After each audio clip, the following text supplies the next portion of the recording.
안녕하세요. 반갑습니다. 정보 플러스 시간입니다. 네, 오늘 피부과 정보로 여러분 찾아뵙도록 하겠습니다. 이 시간 도움 말씀에 이현수 피부과의 이현수 원장 오늘도 자리에 모셨습니다. 먼저 인사 나누겠습니다. 네, 안녕하십니까? 반갑습니다. 안녕하십니까? 예. 지난 시간에 그 부작용에 대해서 이야기를 했어요. 예. 그리고 이제 사실은 어느 누구나 100% 완벽하지 않는 이상에는 전문의도 문제가 생길 수는 있는 부분이잖아요. 그렇습니다. 그래서 그걸 계속 연결을 하기 위해서 전문의가 또 필요한 거고요. 그렇지 그렇죠. 않습니까? 네. 그래서 어떤 문제가 부작용이 있을 때 피부과에 관련된 건 피부과 전문의는 그 부작용을 또 고칠 수 있고 그걸 치료할 수 있는 그 연결고리가 되기 때문에 필요한데, 지난 시간에 이제 우리가 그 어떤 미용적인 상태에서 피부과를 안 가고 좀 다른 미용 계통의 다른 뭐 레이저부터 시작해 모든 게 어쨌든 간에 피부와 관련된 상황에서 개인적으로 이제 자기 여건에 맞게끔 이제 그렇죠.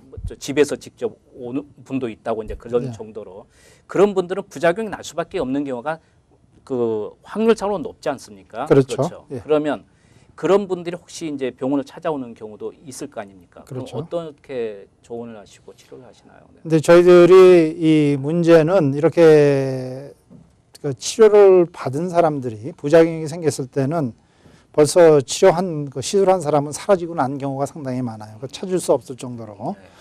그래서 사라지고 난 경우가 많은데, 그럴 경우에는 이제 저희들이 치료를 해드리긴 해드리지만은 이 환자분들한테는 그거에 들어가는 비용이라든지 그런 걸 갖다가 이 배상 받을 일이 없어집니다. 완전히.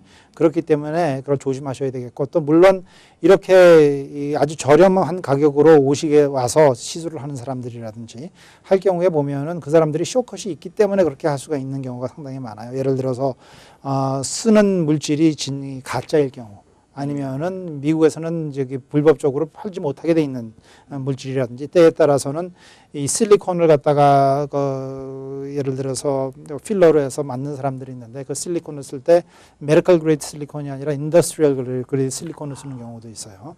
그래서 이제 10년, 20년 있다 문제가 돼서 오시는 분들도 종종 있고, 하지만 이런 어떤 물질을 어떻게 쓰는지 그걸 믿을 수가 없는 현상이지 않습니까? 그렇죠. 그런 사람들은 책임을 지고 사라지면 그만 되는 거기 때문에 그래서 이런 경우에 때문에 저희들한테 이 감염이 돼서 오시는 분들이 상당히 많아요. 그래서 아주 완전히 얼굴에 상처가 돼서 밖에 나가지 않는 분도 있고, 또 평생 얼굴에 상처가 남아서 얼굴을 가리고 다니시는 분도 있고, 그렇기 때문에 아주 조심하셔야 되겠습니다. 그 다음에 이제 이 보탁스라는 거 예를 들어서 그거는 보통 큰 부작용이 없어서 맞는다고 그러는데, 아시다시피 2, 3년 전에 이 보탁스를 갖다가 이 미국에서 이 FDA 어프로벌 받지 않는 회사의 보탁스를 외국에서 수입해다가 그 주사제를 놓다가 너무 양이 많아져 가지고 사람들이 죽은 경우가 있었습니다.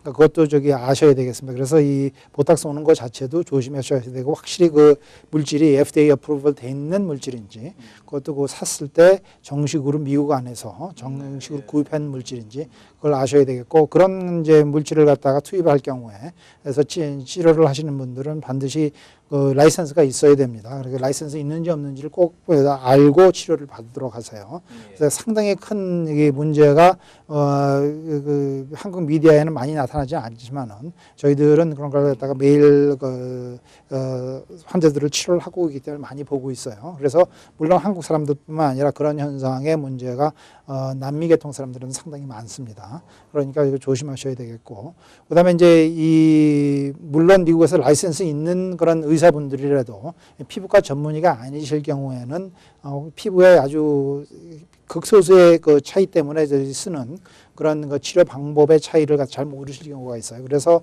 문제가 돼서 저희들한테 오신 분들이 있기 때문에 역시 이 반드시 그 치료를 하실 경우에는 피부를 아는 의사분들을, 전문의들을 찾으셔서 의뢰를 하시는 게 아주 올바른 일이라고 생각을 합니다.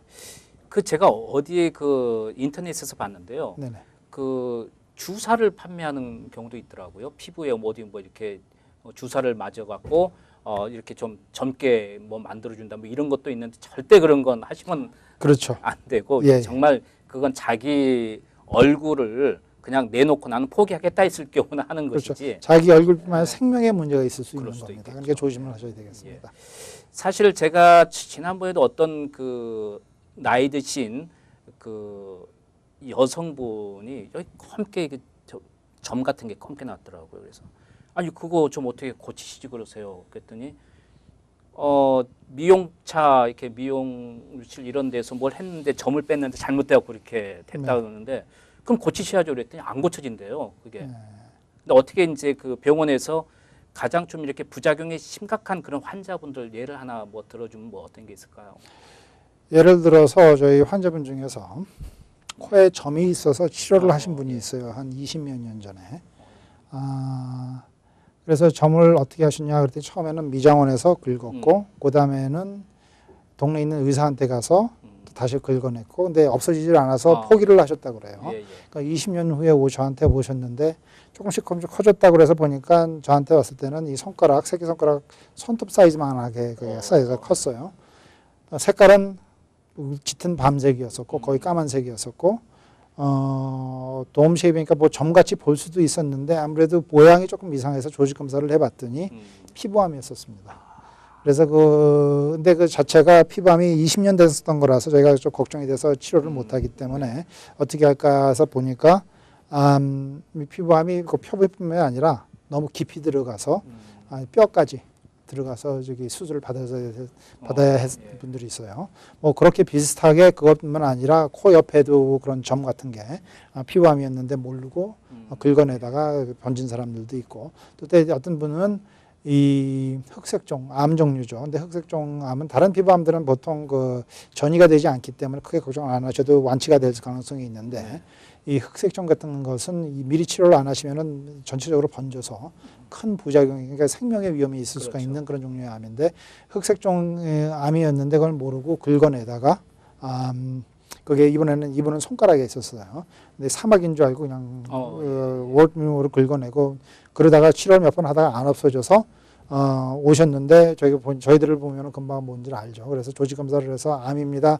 치료를 하셔야 됩니다. 그러는데 안 하시고 그러다가 결국은 끝까지 오래 그것 때문에 사망을 하신 분이 있습니다. 그렇기 때문에 이 피부에 있는 점 종류라도 쉽게 우습게 보지 마시고 잘 없어지지 않는 점이라든지 커지고 있는 점일 경우에는 전문의를 찾으셔서 한번 의뢰를 해보시는 게 좋겠습니다. 사실은 이제 어떤 우리가 치료를 하든 아니면은 미용 목적으로 어떤 수술을 하든지 간에 사실 기본을 보고 해야 된다는 이야기죠. 그러니까 피부과에서는 항상 말씀하신 대로 암이 있는 점지 먼저 이렇게 조직 검사를 하신다고 꼭 하셨어요. 어떤 아주 사소한 거라고 하더라도 그 다음에 사람마다 체질마다 이 피부의 또 성향이 다 다르잖아요. 그렇죠. 그걸 꼭 먼저 확인하고 나에게 가장 맞는 것을 해야 되는데 사실은 피부과 전문이 아닌 곳에서 피부의 어떤 미용 목적이든 진료를 하고 치료를 할 때는